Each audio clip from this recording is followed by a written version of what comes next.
At yes, mapagpalang araw po sa ating lahat, mga kuya, ate at bunso, and to all friends of Eagles. Nandito po kami ngayon. This is the first ever na kung saan ay yakap ng Agila Media Center. At kung saan ito matatagpuan, number 20, Landsberg. Dito po yan sa May Tomas Morato, Quezon City. Yan, basta masigabong palakpakan mo na.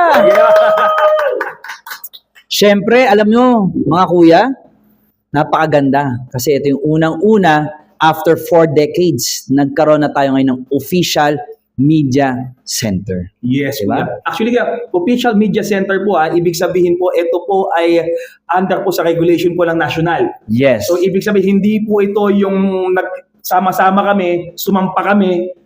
Di ba? Kung itong ginagawa nung merong mga lumalabas mga ganito. Yes, actually ito po ay official representation. Yes. Kami na ang dinelegate ng national office bilang humahalili. Kami po ang nagbabalita. Kami po ang nagpipresenta ng mga magagandang nangyari o kahit pangit, isama na rin natin. Siyempre, di ba? Para ito ay transparency. Yes. Kasi mamaya, mga kuya, maraming nakikita ang mga tao na basta mag-vlog lang, Yes. basta magko-content lang at sinasabi na sila mismo ang official.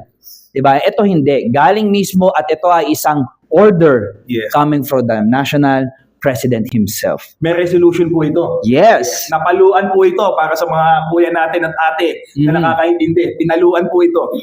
At syempre, ulit, gusto ko lang sanang magbigay pugay at pasalamatan ang lahat ng bumubuo ng The Fraternal Order of Eagles. Yan. So, sige, officially, simulan na natin ang ating first ever na episode.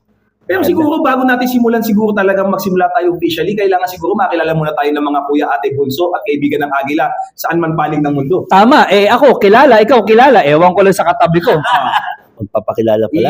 Simulan mo lang, kuya. Secret character yan. Simulan ko na po ba? Ay, hindi ka dapat magsimula. Kami ang magsisimula. Okay, syempre, at para po sa mga hindi pa po nakakakilala sa akin, ako nga pala po si Kuya, Attorney Ace Randall Forado. Isa rin po akong registered nurse and at the same time, kaka-graduate ko lang ng BS Criminology rin. Grabe naman. Dinadagdagan ko kasi marami tayong nakikita sa ating samahan para mas ma-inspire, mas ma-encourage na dapat mag-aral na mag-aral. Kasi most of our members ay mga businessmen and women. Yes, Diba? totoo yan, kuya. Totoo yan. Kasi karamihan nga din sa atin, may mga sumasali din sa mga organisasyon. Ang isang purpose din nila is for the network. Yes. Hindi naman sinasabi na para sa hanap buhay, pero syempre para mas may